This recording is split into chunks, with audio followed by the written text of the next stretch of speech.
Mga kabayan, tapos na ang maliligayang araw ni suspended Mayor Alice Go at ang kanyang buong pamilya. Ito ay matapos lumabas kahapon ang arrest order kung saan ay pinaaalisto na ng Senado si Bamban Tarlac Mayor Alice Go at 7 iba pa na sinasabing kasabwat nito sa kanyang mga iligal na aktibidad. Nilagdaan ni Senate President Francis Escudero at Senator Risa Hontiveros ang arrest order nitong July 11 dahil sa kabiguan ni Go na dumalo sa investigasyon ng Senado kaugnay sa umano'y criminal activities sa Philippine Offshore Gaming Operators o POGO. Bukod kay Go, pinaaresto rin sina Dennis Cunanan Lacson, Nancy Jimenez Gamo, gayon din ang kanya mga magulang na sina Zian Zonggu at Wen Yilin at mga kapatid na sina Shimen, Sheila at Wesley. Nakasaad sa nato ng arrest order ang pag-aresto at pagkulong kay Goo at kanya mga kasama sa Office of the Sergeant at Arms hanggang dumalo sila at humarap sa komite. Bunsod ito ng hindi pagdalo ni Goo sa maginawang hearing noong Hunyo 26 at Hulyo 10. Matatandaan na pinasight in contempt ni Hontiveros sila Goo noong Hulyo 10 dahil sa magkahiwalay na mosyon ni na Senator Jingo Estrada at Senator Sherwin Gatchalian. Si Goo ay nakusahan ng pag-antala, humahadlang at hinarang ang pagdinig ng Senado kaugnay sa illegal na operasyon ng POGO. Matatandaan na lumiham sa Senado ang alkalde at sinabing hindi siya physically at mentally fit para dumalo sa pagdinig noong Hulyo 10 na hindi naman tinanggap na dahilan ng mga senador. Sa kabila nito, pinayuhan naman si Mayor Goo ng kanyang mga abogado na magpakita na sa Senado at magtestify kung maayos na ang kanyang pakiramdam. Sabi ko, kung okay na yung kanyang pakiramdam lahat, hindi mag-surrender siya kasi kailangan lang naman mag-testify siya eh. Ilang beses nang giniit ng kampo ni Go na hindi makadadalo ang alkalde sa Senate hearing dahil sa unstable mental health nito. Nang tanungin kung kumusta ang mental state ni Go, sa tingin mo ba maayos pa yun kung sa dami ng exposure na to? Hindi naman humuhupa yung atake sa kanya, yung cyberbullying. Lalo pa nga tumitindi. So sa tingin mo ba maayos pa yun? Samantala, bukod sa samot-saring kaso na ibinabato kay Mayor Go, isa rin sa malaking problema na kinakaharap ngayon ng suspending alkalde ay nang matuklasan ng AMLAC ang halos 28 bilyong piso na bulto ng pera na pumasok sa mga bangko ni Mayor Alice Go. Sabi ni Gatchalian, posibleng makumpiska ng gobyerno ang mga na-freeze na ari-arian ni Go kung mapapatunayang nagkasala ito. 36 bank accounts ni Alice Guo, 12 land holdings, 12 motor vehicles, and 1 helicopter. So ito yung mga assets ni Alice Guo na freeze ng AMLAC. In the case of yung Bamban Empora, pakita natin yung construction nila, pumasok dito billions of pesos pero hindi makita saan nanggaling o sino ang binayaran. Kaya hindi maganda yan para sa ating bansa. At itong filing ng AMLAC case, sinyalis to na effective yung ating enforcement at huhuli natin at ipukulong yung mga taong involved sa mga criminal activities. Ano ang masasabi mo dito, kabayan? Sama-sama nating panoorin ang buong video at pakikomment nyo po ang inyong mga reaksyon at sariling opinyon. Pero bago yan, muli po ako nag-iimbita sa mga hindi pa po nakasubscribe sa ating channel na Kabayan News PH, pakipindot po ang subscribe button at pakiclick na rin ang notification bell para lagi kayong updated sa mga bagong upload natin na legit at napapanahong balita. Maraming pong salamat. pinadadampot na ng Senado si suspended Bamban Tarlac Mayor Alice Go. Sa dalawang magkasunod na hearing kasi ng House Committee on Women, Children, Family Relations and Gender Equality nitong June 26 at July 10, no-show ang alkalde para sagutin ang pagkakaugnay niya sa operasyon ng iligal na pogo sa kanyang bayan. Sa arrest order na inilabas ng Senado at pirmado ni Senate President Chis Escudero, ipinag-utos ang pag-aresto at pagdeting kay Go. Inatasan ng Office of the Sergeant at Arms na ipatupad dito.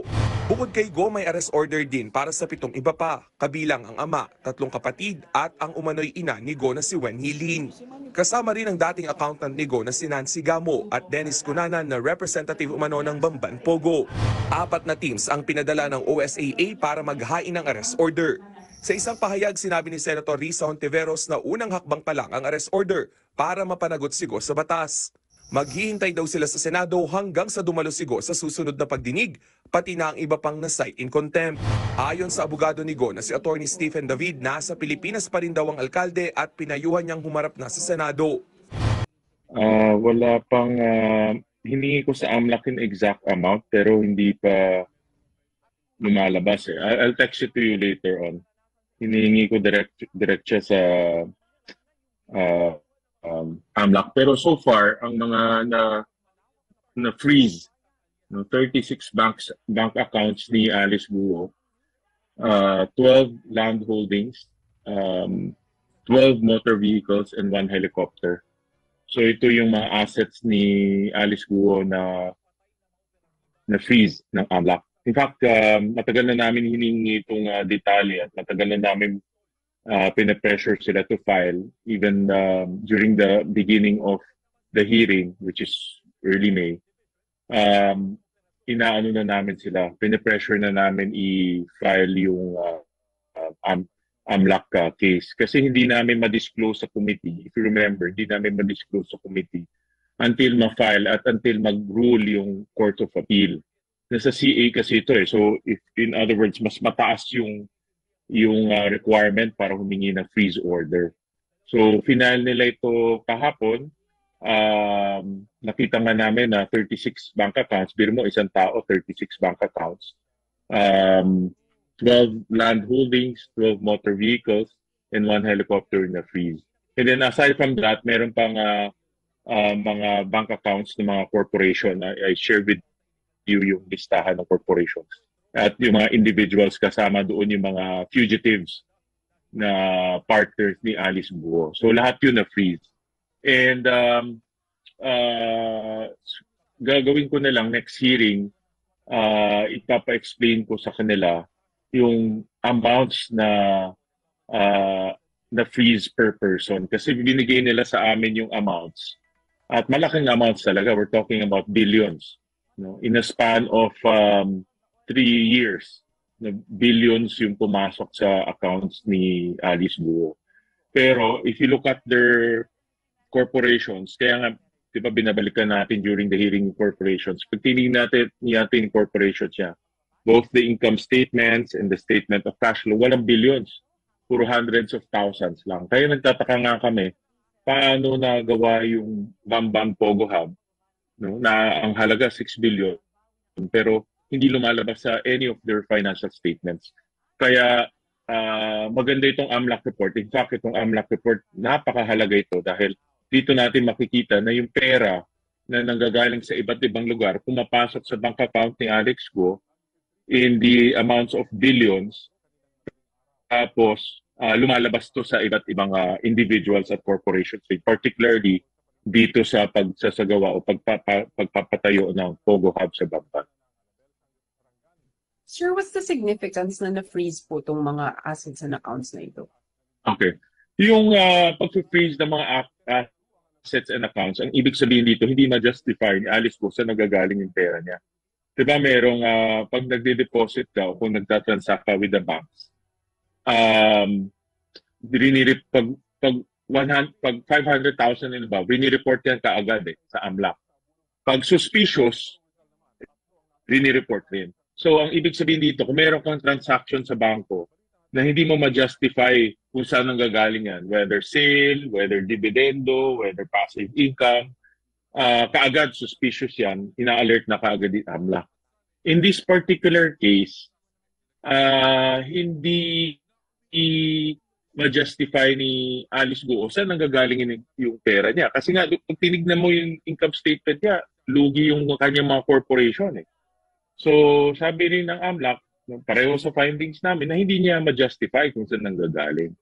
So, kaya kaagad nag-investigate ng AMLAC at nalaman nila, they found out, na talagang suspicious in transaction at mataas ang probability nito na money laundering ang nangyari. Kaya na-freeze ka agad yung asset. Kasi kung hindi mo i-freeze to, ang pera madaling mag-transfer. Pwede makawala to at wala na. Hindi na mahuhuli.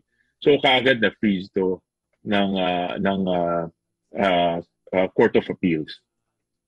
Sir, kaya po ba i-trace ng AMLAC kung saang bansa nang galing? Or kung meron din Yes. mga outward transactions po? Kaya. In fact, dun sa report na binigay nila sa amin, very detailed. Hindi ko lang ma-share ngayon kasi nga I want AMLAC to share that. But talagang detalye kung saan nanggaling yung pera. Uh, Malaking portion nanggaling sa China at pumasok dito at lumabas sa ibang mga individuals at corporation dito rin sa Pilipinas. So lahat to dapat mo i-justify, hindi walang justification. At it's worth noting na bakit ngayon lang lumabas to. If you look at the timeline, 2019 pa no na malaki yung transaction. In fact, tinitignan ko yung transaction na. In a span of 3 years, almost billions yung pumasok sa sa account niya. Bakit hindi na-report ng bangko? So ang suspetsa ko dito, meron rin pagkukulang yung bangko. Baka yung mga bangko, lalo na yung mga branches, mayroon rin kontsaba na nangyari at hindi rin report kaagad sa AMLAC. Dahil ito kaagad report mo. Pag yung branch nakakuha ng perang malaki at hindi ma-justify nung depositor, kaagad report to. Bakit in 2019 walang na-report? Ngayon lang 2024 na-report. So meron rin akong suspetsa na itong mga bangko, meron rin ganitong kontsabahan. If you remember, nangyari rin yan in the past, no? Yung Bangladesh illegal transfer sa Pilipinas. Kung matatandaan natin, nangyayari talaga yan. That's why nga na-establish tong AMLAC para mabilis yung reporting. Thank you, sir. Next po sa akin si Mayan. Hi sir, good morning po. Sir, bago dun sa mismong question ko, follow up lang, sino po yung nagpakita sa inyo na may billions na pumasok sa account ni Alice Go? And anong years to, sir? AMLAC. This is between 2019 to 2022, more or less. No? Okay. More or less. And who told you, sir? AMLAC? AMLAC. Broad strokes muna ngayon, Mayan, dahil nga sir. kalalabas lang to kahapon and we're still bound by the executive session. But ang agreement naman namin with them, once na na-file at nag-rule ang Courts of Appeals, which kahapon nag-rule na rin, they can already disclose the details through the hearing. So, we'll wait for them to disclose that kasi daming detalye. So, we're talking about thousands of records ang tinignan nila.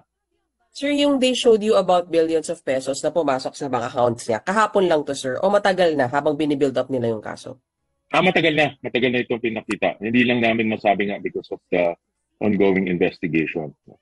Okay, sige. Sir, punta ako sa kasi na-interview po ni Manong Ted kanina si Attorney Stephen David. First, sir, sabi niya walang problema kung na-freeze, pero bakit to pati yung detalye ng sensitive issues, detalye, I guess he was referring to yung mga 36 bank accounts, ganyan.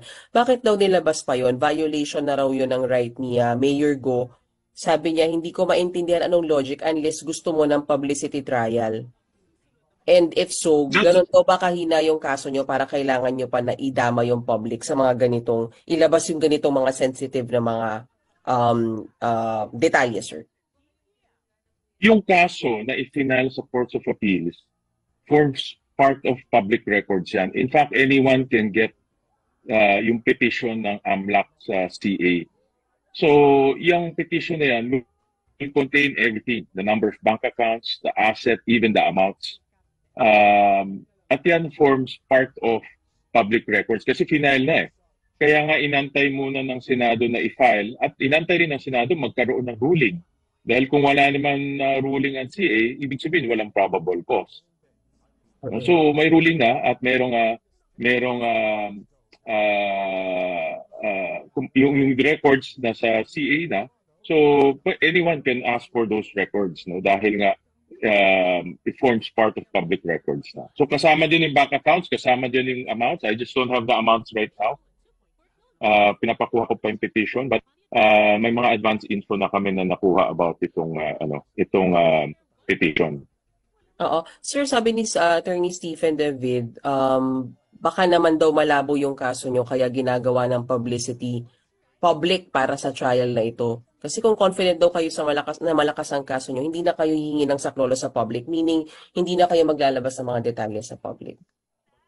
Well, ini-inform namin in public kung ano yung nangyayari.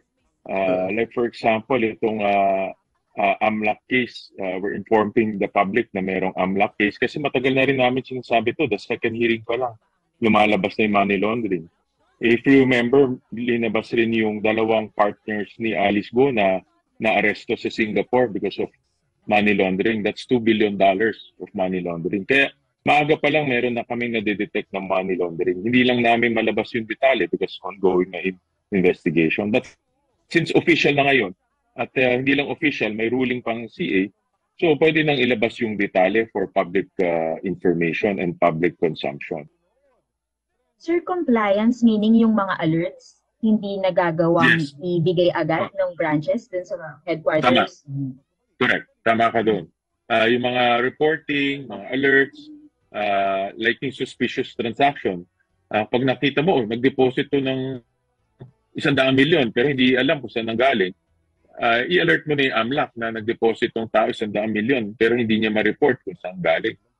Pero ito lumampas kasi umabot ng 4 na taon eh. No? Even AMLAC, aminado bakit umabot ng 4 na taon.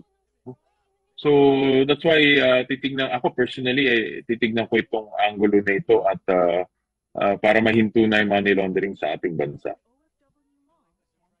Opo. Sir, balikan ko lang po ng konti, yun pa rin po sa identity regarding yung Grace Christian School na, sir, yung ganito pong nabanggit nyo nga po nung huli, mga lies, mga kasinungalingan po na nakita na dun sa testimonies ni Alice Go, what does it say about her, lahat po ng mga sinabi niya? And ibig sabihin po ba may tinatago siya dahil dun sa mga pagsisinungaling na yun?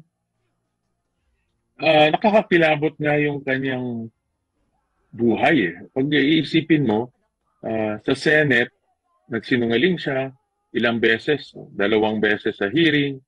Pumunta pa siya on TV kay Karen Davila para ikwento yung kanyang buhay, na lumaki siya sa farm, homeschool siya. Nung nangampanya siya sa Bambang, ganyan rin yung story niya. Pilipino siya, lumaki siya sa farm.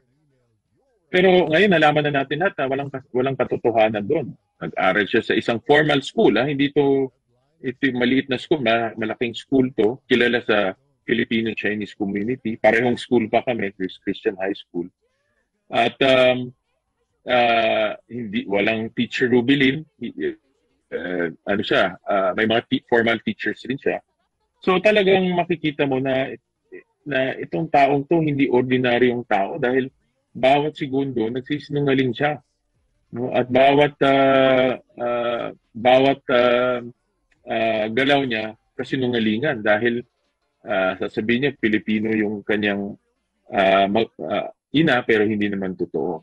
So tapos napasok pa kasama ang mga sindikato. Kaya talagang dapat ayusin natin sistema natin kasi mga ganitong klaseng tao nakakakuha ng birth certificate at kayang-kaya niya magpanggap na Pilipino at kayang tumakbo sa public office. Ang pinaka-nakakatakot dito yung public office. No? Sa ganyang kagaling magsinungaling, kayang umakyat yan easily to higher positions. No? So nakakatakot yung ganyan. Kaya hindi natin pwedeng bali-baliin at palampasin at hindi ayusin yung sistema natin dahil naaabuso yung sistema at proseso natin. Sir, thank you so much po. Yung Thank next you. po na magtatanong si Ate Cecil po. Hello sir, good morning po. Cecil. Sir, yun habol ko yung tanong doon sa 300,000 po na nag-i-issue para sa mga Chinese. Obviously, hindi kaya ng mga Pilipino yung 300,000. Sir, wala bang possible measure whether magkaroon ng moratorium sa issuance ng ganitong mga late registration? Para lang... Magandang suggestion yan, Cecil. Hindi pa nabuksan yan, angulo na yan. No? Nagpadala na yung... Kasi require namin ang PSA to give us a list of solutions. No? Yung mga pwedeng i-implement na natin. Kasi may problema na tayo ngayon. Ito nga yung 200. Na-shock na ako. Biro mo 200 fake birth certificate sa isang lugar. No, na napakalayo pa sa Metro Manila. Kaya obviously na inaabuso yan. So sabi namin kahit na wala pang batas, magbigay na sila ng mga list of solutions.